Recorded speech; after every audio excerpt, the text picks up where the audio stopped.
Hi, Scott Miller of CBSSportsLine.com with San Diego Padres closer extraordinaire, Trevor Hoffman. The count is going. Trevor's the all-time saves leader, up to 488 saves, 804 career appearances with the San Diego Padres, most with any player with any one team. Trevor, as the numbers roll, are you able to assimilate them as they keep going? Not really. They do kind of add up pretty quick. I think it's a byproduct of obviously being around one team a long time and haven't been in the league. But a neat little sidebar with the whole thing. Walter Johnson grew up in Fullerton, California, not too far up the road from here, and about 5 minutes from where I grew up. So I don't think people would have thought two guys would have spent that much time with one team. Two separate eras, as close as they were. Did you see his house when you were a kid, or were you aware of that's where he grew up? My older brother let me know this. Greg is pretty familiar with Orange County sports, and he let me know that he went to Fullerton High School. The only other school in the close vicinity was Anaheim High School at the time. So we're going back a few years, but definitely two guys that grew up in the same area. Is the process of being immortalized as you're going, as the all-time saves leader, is that difficult while you're still active?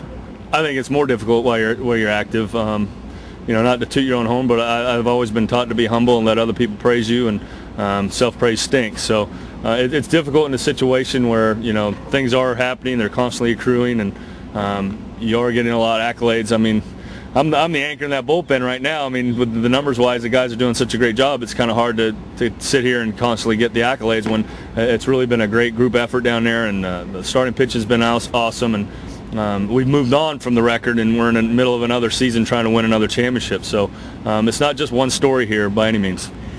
Speaking of which, the month of April, you pretty much played within the National League West. You've seen every team in the division.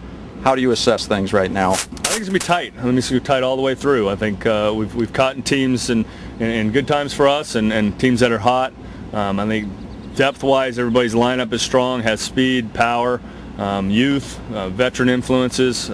From a pitching standpoint, teams do a great job of that, have deep bullpens. So as we saw, it's going to be a dogfight all the way to the end through each and every game, and most likely all the way through the end of September. Barring health issues, I think it's going to be a pretty competitive division. One other thing off the field, back in February, you were invited to a small dinner at the White House. The Mets' David Wright, Cubs manager Lou Piniella, Toronto's Vernon Wells, I believe Tim McCarver, the broadcaster, were there. Yep. Was there?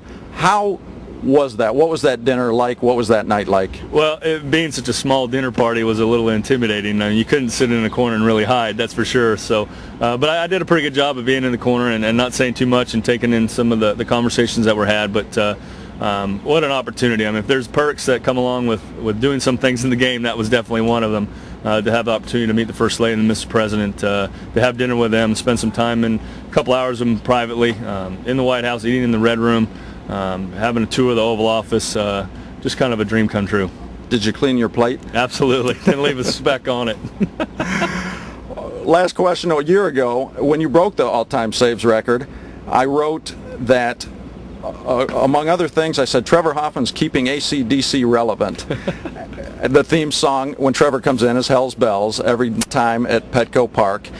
Since then, I've got an email every week from a guy in Australia just airing me out about not respecting AC/DC. Can you set the guy straight? Well, I think we're giving him great respect. I'm very honored to be able to come into their song.